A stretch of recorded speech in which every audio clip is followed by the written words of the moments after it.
Now, on 105.9 FM and streaming worldwide on the WMAL app. O'Connor and Company. It's 7:06, a busy Tuesday morning here in your nation's capital. Coming up in 30 minutes, Joe Pollak of Breitbart. Talk about his new book about the second Trump administration, but also he's South African born. I want to discuss with him his perspective on these refugees.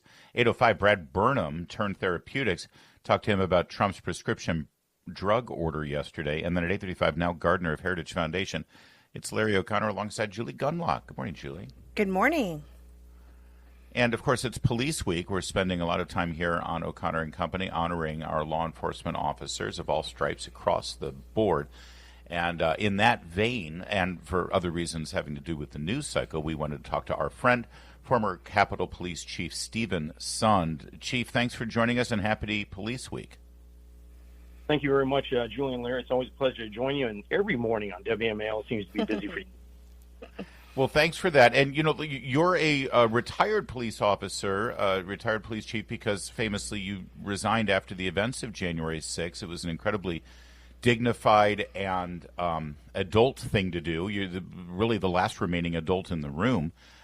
So I'd love for you to sort of reflect on some of the things that we've learned recently with regard to those events. In retrospect here, because, you know, I know that you're a cop, you want to be a cop, you probably still would. I mean, if you could, would you still be back on the job? I love being a cop. I still talk to cops every single day. I would definitely be back on the job. I just, you know, the Capitol's an odd place to work. Here it is. It's way too politicized. Still way too politicized. You know, I'd love to be back in policing. That's not the place I want to go back to.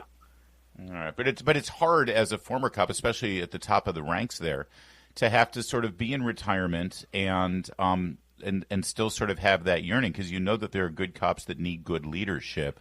What's that like from your perspective here? Because I don't think you're alone. There's a lot of cops who, for one reason or another, have decided to step away from the job because of political reasons and sort of the way politics has been quite, you know, opposed to police officers and not supportive of law enforcement. You are 100% correct. Leadership, both from a political standpoint and also from the police leadership standpoint, is key. And you are seeing a number of police agencies that are having trouble retaining, getting officers, recruiting and retaining solely based on some of the leadership issues that they're having. I actually wrote an article a little while ago just specifically about that, because it's so important. These officers are out there putting their lives on the line. And if they can't have people back them up, either within their own agencies or within the political construct they work under, it's a disaster. It makes you feel like you're going to work and you're doing all those sacrifices for nothing. You know, it is National Police Week, and you've sort of given some great advice just then, talking about, you know, you need to support these police officers who are doing the hard work. What other advice would you give to sort of leadership within the police force nationwide?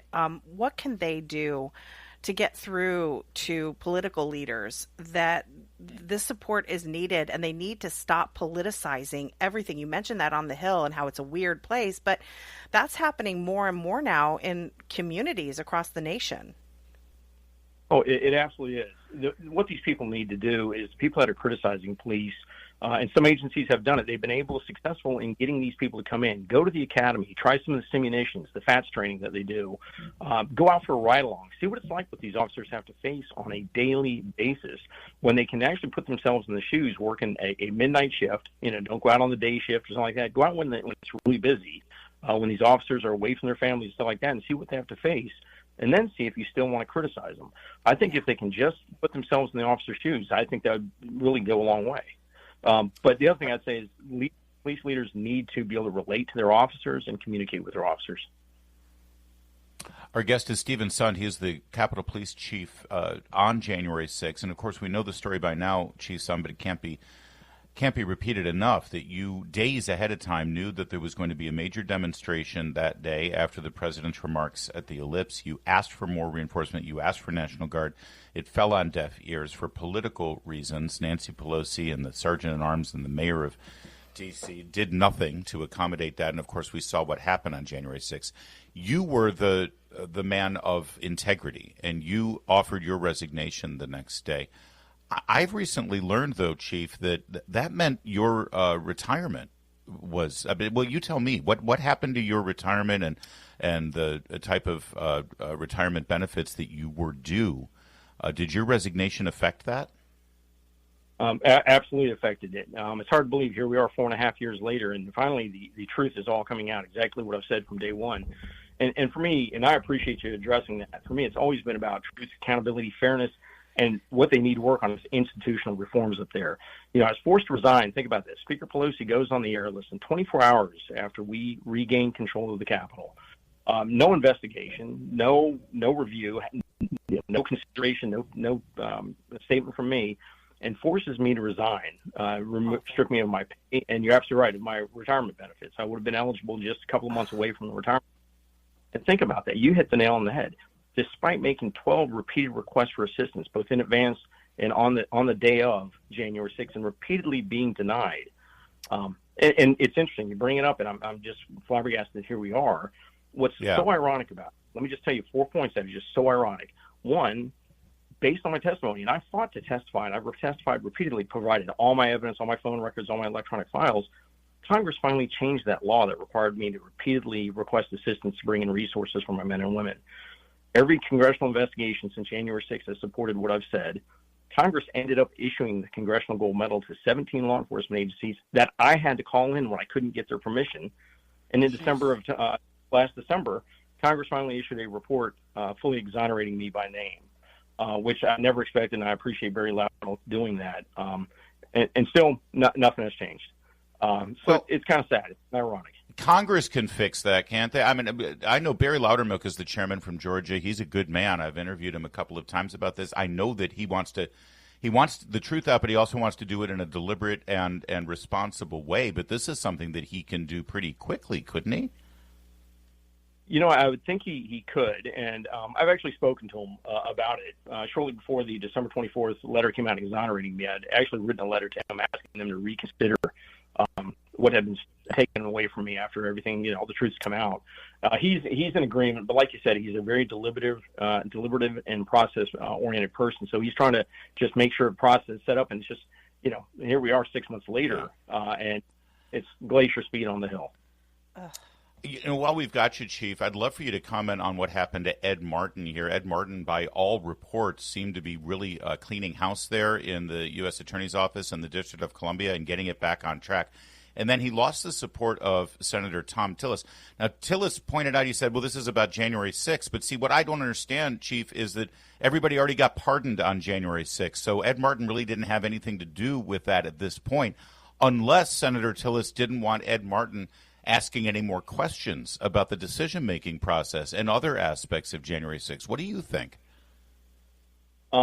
It's interesting that, when you look at it, that could very well be the case. You tend to wonder why we're still holding on to some of those January 6th concerns when everybody, and like you said, everybody's been pardoned that was involved.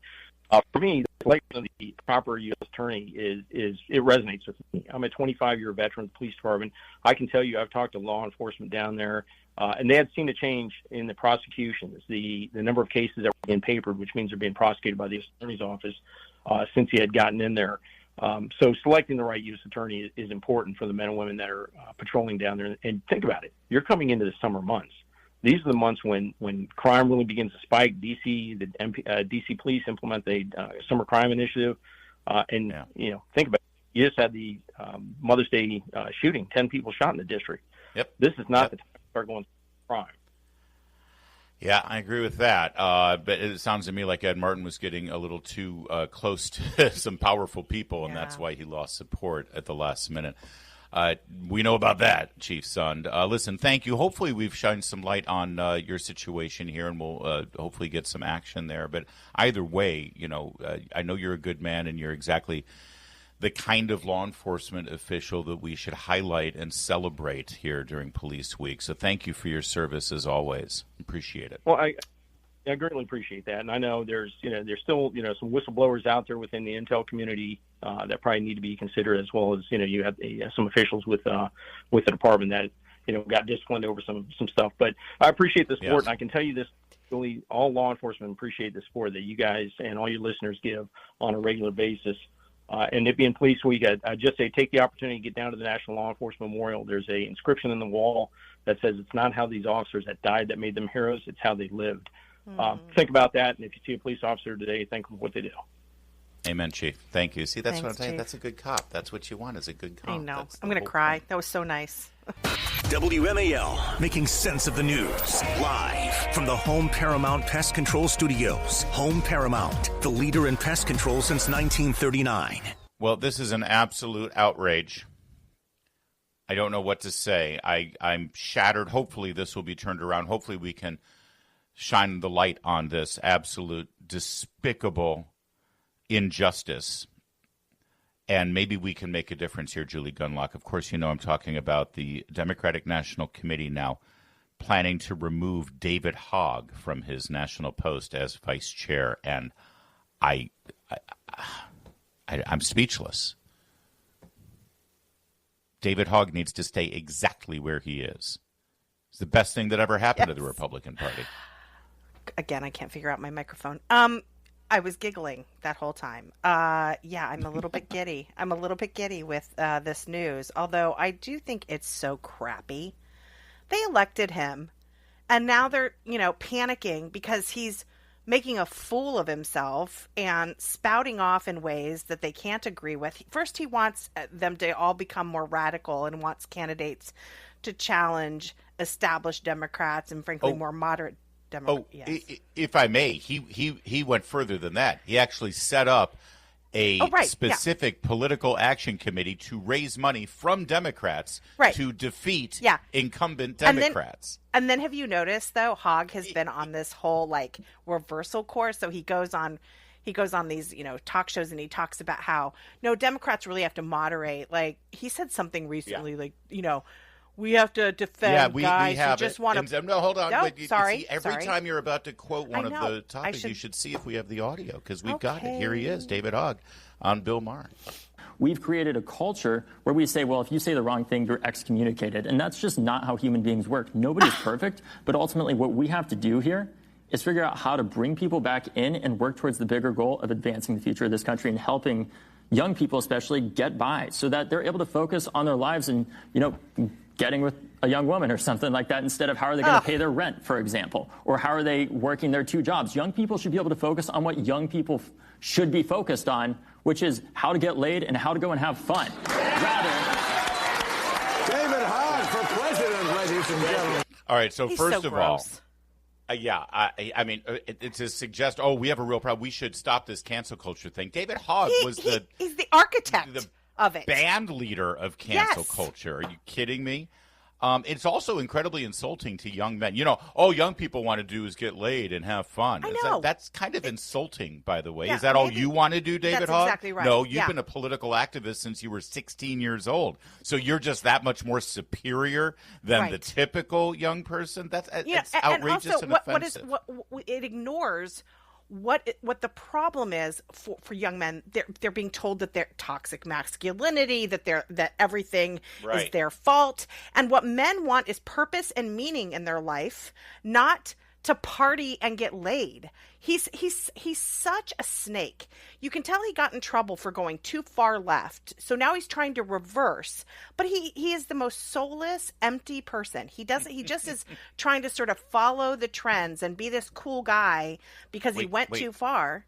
Yes. Hold on. The whole point of this segment is to try to keep him in his job. I know. I'm sorry. We're coming down a little too hard on him. Crazy.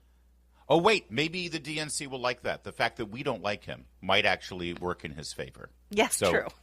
I don't know how to reverse jujitsu this, other than we demand that I know how to do it. If he were black, they'd keep him. Well, they would. See, because this wouldn't even be a question. This is absolute racism. That's right. I want David Hogg to realize that. I want David Hogg to point that out. You're only persecuting me because I'm white. Play the race card, David. Play the rate. Trust me, it'll work for you. It's 7:23. Time for another chapter of WMAL's Medicine Military Medicine Minute, powered by Humana Military and the Friends of Uniformed Services, University of the Health Sciences. So during World War II, military doctors faced the challenge of treating soldiers with severe burns. Horrible stuff. Now, traditional methods were slow and they often led to infections. In response, the great Dr. Charles Drew developed a revolutionary technique for blood storage and transfusion. That's right, before World War II, we didn't have that. It not only saved countless lives on the battlefield, but it also laid the foundation for modern blood banks. This invention transformed emergency medicine, allowing for rapid and safe blood transfusions, and it continues to be a vital part of medical care today. That's it for another Military Medicine Minute. Thank you to Humana Military and the Friends of Uniformed Services University and the Health Sciences. It's 7:30 now. Coming up, we're going to talk to Joel Pollak of Breitbart, get his take on the truth. Is there a genocide in South Africa or not? Next. WMAL-FM, Woodbridge, Washington, a Cumulus media station. Making sense of the news. News Talk 105.9. News now. Now on 105.9 FM and streaming worldwide on the WMAL app. O'Connor and Company. It's 7:37. It's O'Connor and Company, waking you up here this Tuesday morning, 13th day of May. Thanks for joining us. Coming up at 8:05, Brad Burnham of Turn Therapeutics going to get his response to Trump's executive order on prescription drug prices. And then at 8:35, Nal Gardner of Heritage Foundation. Talk about the United Kingdom and their issues with border control there. It's Larry O'Connor alongside Julie Gunlock. Good morning, Julie. Good morning. Joining us now is an old friend of mine and colleague, Joel Pollak. He's the senior editor-at-large at the mighty Breitbart News. He's got a brand new book, Trump 2.0, The Most Dramatic First 100 Days in Presidential History. Joel, good morning. Thanks for joining us. And a great idea for a book. Well done, you. Get it out there.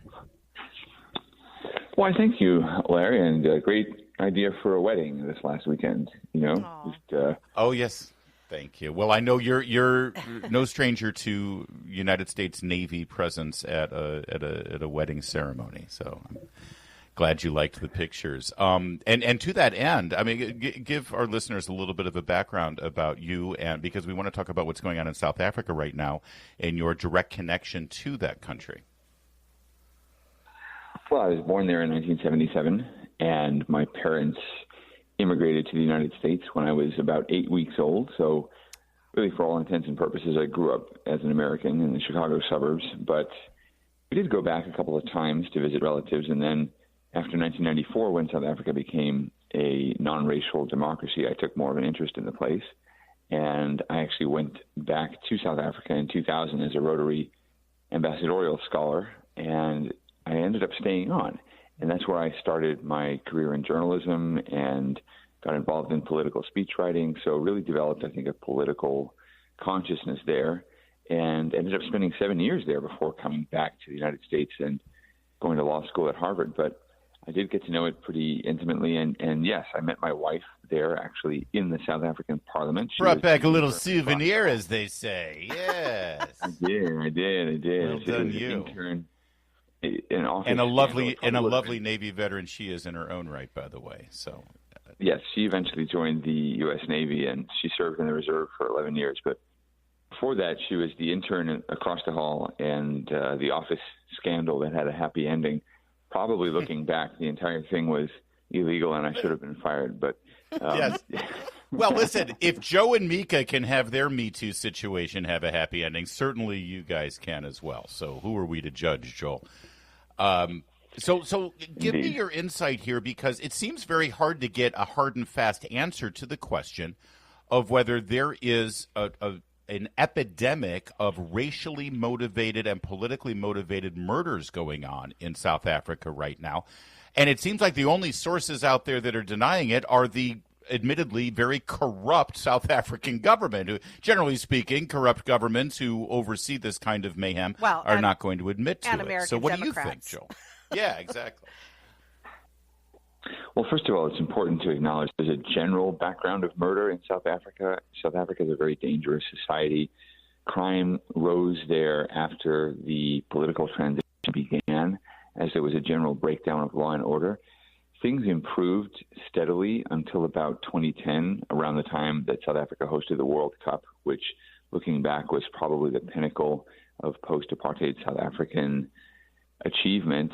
And things started to decline after that for a variety of reasons. But the murder rate has been climbing up again, as has general crime, even though there are some pockets of South Africa that have done rather well. Cape Town is magnificent. The Western Cape, which is the province Cape Town is in, is governed pretty well. It's governed by one of the opposition parties, so it runs almost like a Western country, whereas the rest of South Africa runs like a corrupt kleptocracy. And unfortunately, that includes Johannesburg, the city that is or used to be the economic engine of not just South Africa, but also Africa. So there's been a lot of crime, and it's one of the reasons people leave, and also one of the reasons investors don't go there. But the racially motivated part of all of this happens in the rural areas where many of the farmers are white for historical reasons, largely because farmland was allocated on a racial basis more than a century ago. But in the years since then, many of the people who have obtained and work on farms simply do so because of their hard work, much like any country that's had that kind of a colonial past. The farmer you meet today might have had a great-grandfather who was able to get land because he was white, but the farmer today and the family today simply work the land as hard as they can. But anyway, most of those owners are white, most of the workers are black. And there is this phenomenon of murders on farms where a disproportionate number of farmers appear to be getting killed. And farmers have felt for a long time that they are being targeted because they are white and that they are being denied police protection or even community policing because of their racial and sometimes ethnic background. In 2003, the government of South Africa dissolved something that was called commando. You know, the South African lexicon has given the English language many words. One of them is trek. The Afrikaans language gave us trek, as in Star Trek, or trek meaning a journey, but that is actually an Afrikaans word meaning a long journey.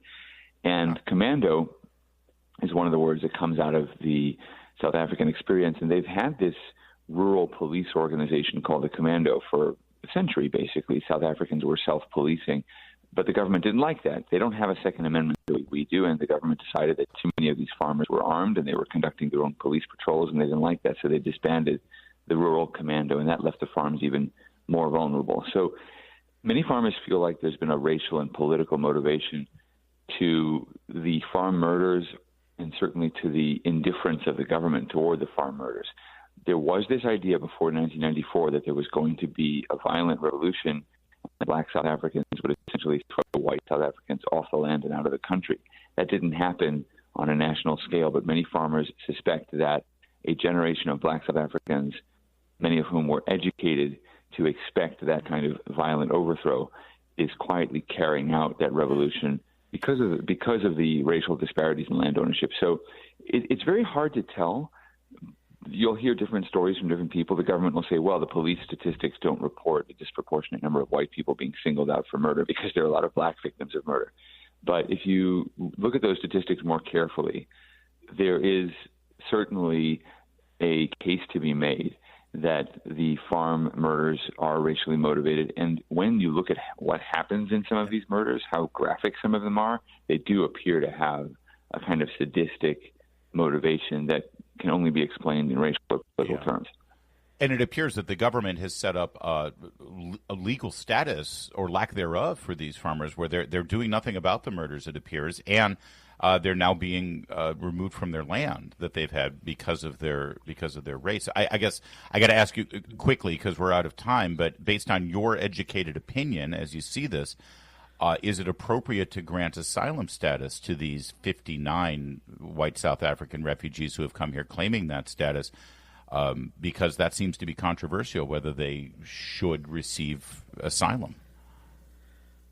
They're definitely deserving of asylum, and it's going to be a lot more than 59. It's going to be tens of thousands who've applied. And the reason is that they are being targeted for dispossession. on the one hand, the government will tell you, well, we're not actively seizing these farms. And then in the very next breath, they'll say, well, but there's this racial disparity in land ownership and we have to address it. And the way they're addressing it is through this Expropriation Act, which allows the government to take property without compensation. And that's what Trump was objecting to back in February. Right. As you put it on social media yesterday, it's not that their rights are being violated. They have no rights anymore. They have no rights to that land. And they're being dispossessed. And again, the left and the media seem to be upset about these thousands that may be coming here under legal means, but they said nothing about the millions who came here illegally claiming false asylum. It's almost like there's a double standard in the media, Joel, but I know our friend Andrew Breitbart would never say such a thing. Exactly. Well, look, the other thing about these farmers is they're very keen to be Americans, and typically the South Africans who come to this country have been very hardworking, very successful.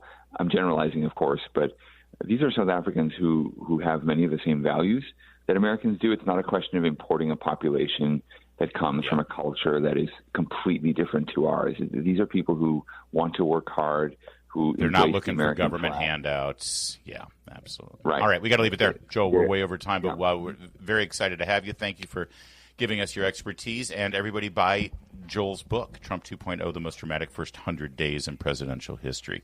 It's now 7:46.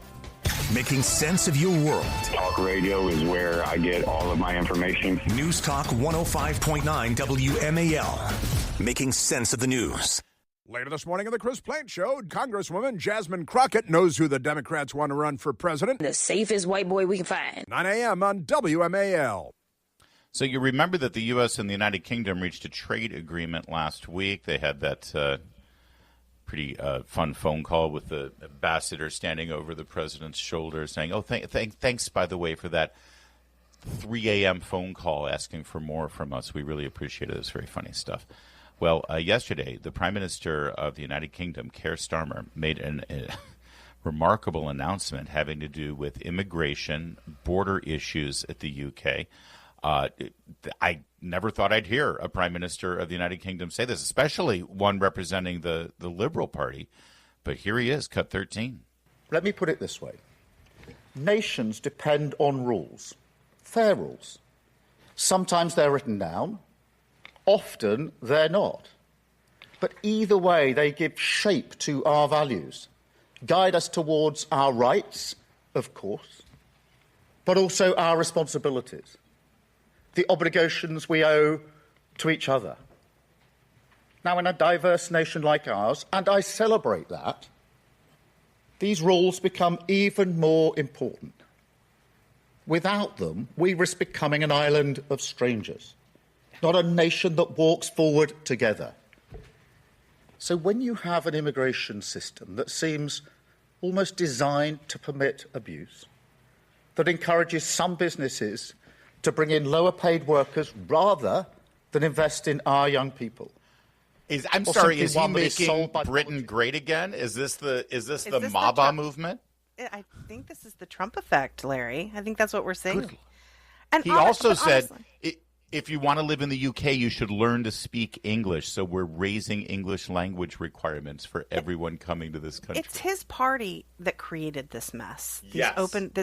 Bringing in this massive influx of people who don't have any intention of assimilating, that have no love of Great Britain, have no interest in that country, and don't want to become British. They want to create these little fiefdoms within Great Britain that have nothing to do with assimilating. And so, it is just rich. I mean, I applaud this, right? Speak English, assimilate, learn to love Great Britain, become a part of our society. But you, Keir Starmer, are part of the party that created this mess in the first place. Isn't that so typical, exactly. Larry? Isn't that so typical? You create a problem and then rush in to fix it. This is Claude Rains saying he's shocked to find that there's no actual border patrol here, or border control. This is also the Nigel Farage effect. There was a recent poll that showed that his party, the Reform Party, is actually now the majority party in the United Kingdom, which means the next time there is an election for Parliament, they could actually have the majority. We could be looking at a potential Prime Minister, Nigel Farage, on the horizon. Listen, to unpack this and figure out what it all means, at 8:35 we'll speak with Mal Gardner of the Heritage Foundation. He's got an English accent, so he's smarter than all of us. 7:53. Coming up, we're going to examine Trump's EO on pharmaceutical prices, plus the UK's newfound respect for borders and immigration control.